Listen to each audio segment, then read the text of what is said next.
नमस्कार. आपल्या रोजच्या आयुष्यात भ्रष्टाचाराचा सामना कधी ना कधी करावा लागतोच, नाही का? पण तुम्हाला माहीत आहे का की या अदृश्य शत्रूशी लढायला आपल्या हातात एक जबरदस्त शस्त्र आहे?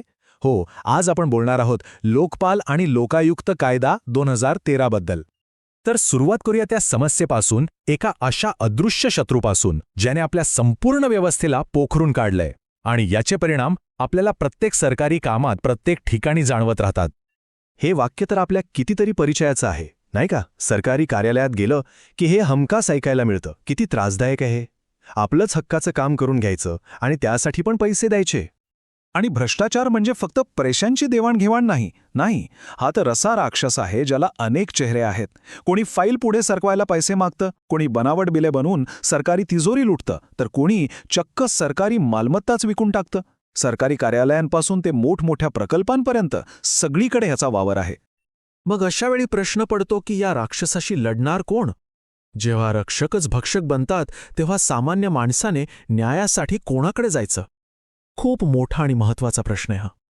पण थांबा, प्रत्येक कथेमध्ये जिथे खलनायक असतो तिथे एक नायक पण असतोच. चला तर मग याच समस्येवर मात करण्यासाठी तयार झालेल्या आपल्या कायद्याच्या महानायकाला भेटूया.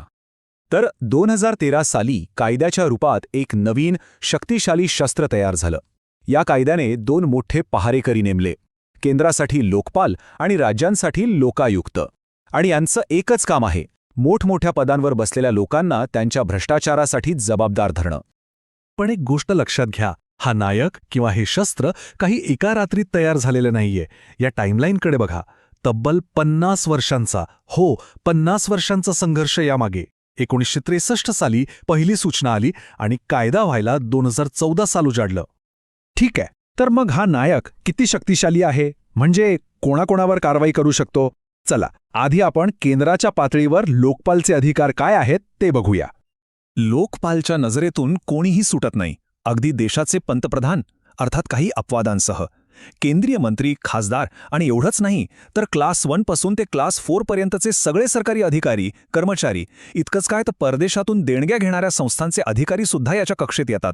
म्हणजे विचार करा किती व्यापक अधिकार आहेत. या सगळ्याचा मूळ गाभा काय आहे? तर तो आहे भ्रष्टाचार प्रतिबंधक कायदा 1988. या कायद्याअंतर्गत येणाऱ्या कोणत्याही आरोपाची थेट चौकशी करण्याचा अधिकार लोकपालला आहे. हीच त्याची सगळ्यात मोठी ताकद आहे. आणि इथे बघा, ही तर एक जबरदस्त तरतूद आहे.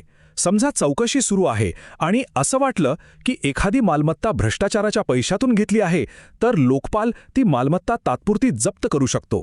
म्हणजे आरोपी त्या मालमत्तेचा वापर करू शकणार नाही. एवढंच नाही तर अजून एक अधिकार आहे.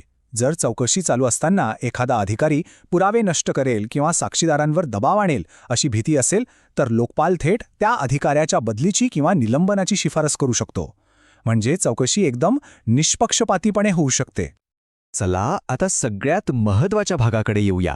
हे सगळं तर ठीक आहे, पण आपलं शस्त्र म्हणजे हा कायदा आपण सामान्य नागरिक म्हणून कसा वापरायचा? तक्रार करायची कशी? घाबरू नका, प्रक्रिया अगदी सोपी ठेवली आहे. फक्त 4 पायऱ्या आहेत. पहिली पायरी, लोकपालच्या वेबसाईटवरून तक्रारीचा फॉर्म डाउनलोड करा. दुसरी, तुमच्याकडे जे काही पुरावे आहेत त्या सगळ्यांच्या कॉपीज त्या अर्जाला जोडा. तिसरी, एका नोटरीकडून प्रतिज्ञापत्र म्हणजे ॲफिडेव्हिट बनवून घ्या. आणि चौथी, शेवटची पायरी, हा सगळा अर्ज पुराव्यांसकट तुम्ही पोस्टाने, स्वतः जाऊन किंवा ऑनलाईन सुद्धा पाठवू शकता. झालं. आणि सगळ्यात भारी गोष्ट काय माहितीये? या सगळ्यासाठी खर्च किती येतो? तर तो आहे 0. हो, 1 रुपया सुद्धा खर्च नाही.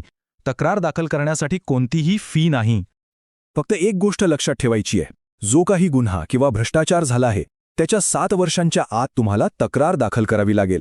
ही वेळेची मर्यादा महत्त्वाची आहे. तर हा कायदा म्हणजे खरं तर आपल्या सगळ्या नागरिकांचा विजय आहे.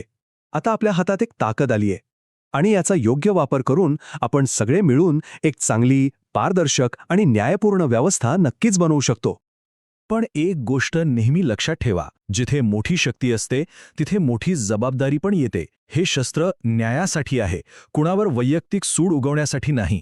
जर तुम्ही प्रामाणिकपणे तक्रार केली तर चौकशीहून न्याय मिळू शकतो. पण जर कुणी खोटी किंवा उगाच त्रास द्यायला तक्रार केली तर त्याला 1 वर्षापर्यंत तुरुंगवास आणि दंडही होऊ शकतो. त्यामुळे हे शस्त्र जबाबदारीने वापरा. या सगळ्याचा अंतिम परिणाम काय असेल?